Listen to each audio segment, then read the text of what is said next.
literally said I was gonna be consistent, but then I started college, and I mean, you know how college goes. Like, that is a whole fucking can of worms. Yeah, I started college. Consistency out the window. You know what? Don't even ever think that I was ever gonna be like, look, I'm no fucking skibbity toilet content farm. I'm not uploading 5 times a day. I'm not T-Series. I'm not whatever that India media. Fuck you. I'm not that. So I want to get that out of the way. Not consistent anymore. Forget about that. Second thing I want to get out of the way. Whatever footage I have, it's probably because me and a friend got on Tarkov earlier today, and dude, we had the worst time ever. Like we went to go try and kill Sturman, and we go in, right? And I'm like, I have a pretty decent kit. I think an MMAC, something else, and I was going in, you know, assuming, you know, maybe I'll be able to get it. There was a PMC corner cam with an MP155, like.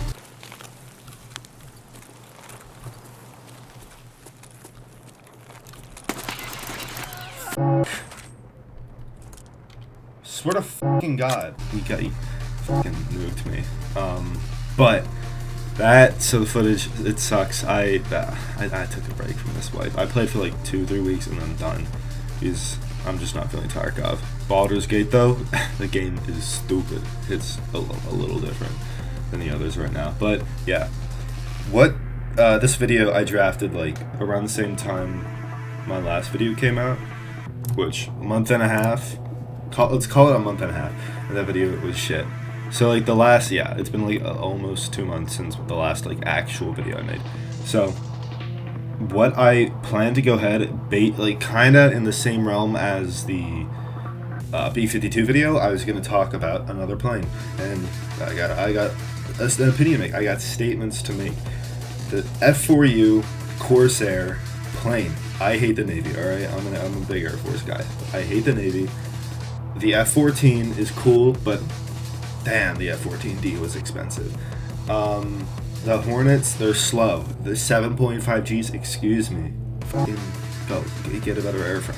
Like, you know, they're pushovers. But the credit that I'll give them is that the F4U Corsair was that was a serious ass plane. That thing, I will say, was a better. Now I'm talking overall. I'm not, you know, considering maybe high altitude or low altitude, high speed, low speed. I mean across the board in any given situation. The F4U Corsair is what I would consider probably the best fighter aircraft of World War II. Across any country, any airframe, anything. The F4U Corsair, personally, I prefer the F4U4. I mean, of course, the F4U4 is going to be significantly more powerful. All of them, you know, they just have beautiful modified double wasp engine. Amazing. That's another thing.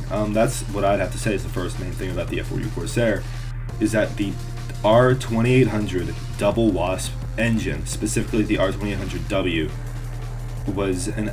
it's the best engine. It's the best aircraft engine in World War II. It was incredibly robust, extremely powerful, unbelievably powerful. It wasn't the most air efficient considering it's a radial engine compared to something like a Merlin, but it gave, you know, an incredible power plant for, you know, some of the fastest propeller driven aircraft of the war.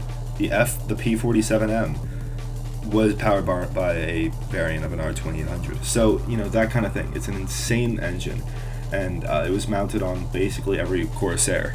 So that's your first thing you got going.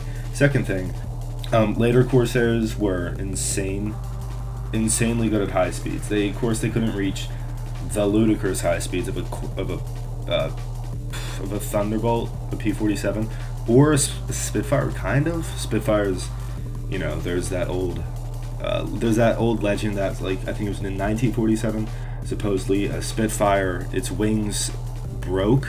They kind of broke and bent backwards into a swept position, and supposedly in an uncontrolled dive, a Spitfire broke the speed of sound, which would have been the first time a little bit before the Bell X1. So, you know, if you want to look at it that way, but that was an anomaly, if it even happened.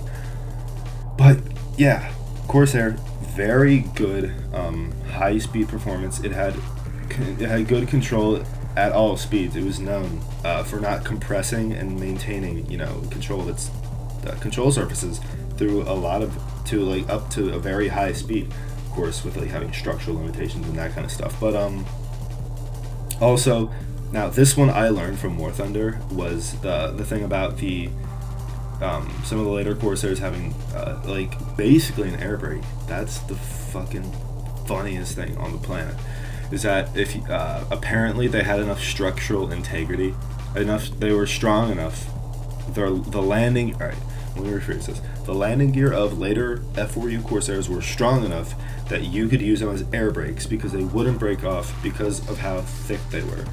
That's based. That's like some Jaguar crap. Like that. Oh my gosh, that's some you could go to Sweden and land on a highway with that thing at like 5 billion miles an hour. That's sick. That's cool. Incredible plane. I love the Corsair. I hate the Navy, but I love the Corsair.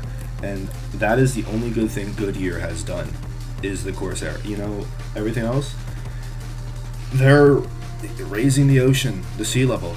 I hate Goodyear, and I have seen like 3 of their blimps. Wait, no, yeah, they're blimps, right?